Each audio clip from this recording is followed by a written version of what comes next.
খুলনা বিশ্ববিদ্যালয়ের পরিবেশ বিজ্ঞান ডিসিপ্লিনের সাবেক শিক্ষার্থী সাবিকুন নাহার পপিকে শাশুড়ি ও জামাই কর্তৃক শারীরিক নির্যাতনের মাধ্যমে নৃশংস হত্যার প্রতিবাদে মানববন্ধন করেছে বিশ্ববিদ্যালয়ের শিক্ষক ও শিক্ষার্থীরা। শুক্রবার জুমার নামাজ শেষে মানববন্ধন অনুষ্ঠিত হয় এবং বিভিন্ন ডিসিপ্লিনের শিক্ষক ও শিক্ষার্থীরা অংশগ্রহণ করেন।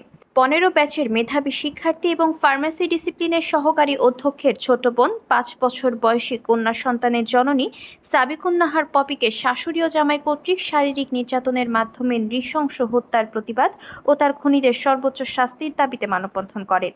মানববন্ধনে বক্তারা খুব দুঃখ প্রকাশ করে বলেন, এরকম যেন সাবিকুন নাহার পপি এর মতো কোনো ছাত্রী, নারী বা বোনের অবস্থা যেন ভবিষ্যতে অকাল মৃত্যুতে পরিণত না হয় বা কাউকে জীবন দিতে না হয়, সেই ব্যাপারে আমাদের এবং সমাজের সকল মানুষকে রুখে দাঁড়াতে হবে।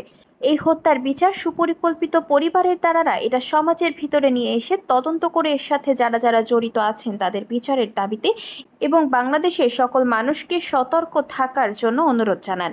উক্ত মানববন্ধনে ইউনিভার্সিটির শিক্ষক, ছাত্রছাত্রী ও তার পরিবার সহ অনেকেই উপস্থিত ছিলেন। এ সময় উপস্থিত শিক্ষক ও শিক্ষার্থীরা হত্যাকাণ্ডের সাথে জড়িতদের বিরুদ্ধে দ্রুত আইনি পদক্ষেপ নিয়ে সর্বোচ্চ শাস্তির দাবি জানান।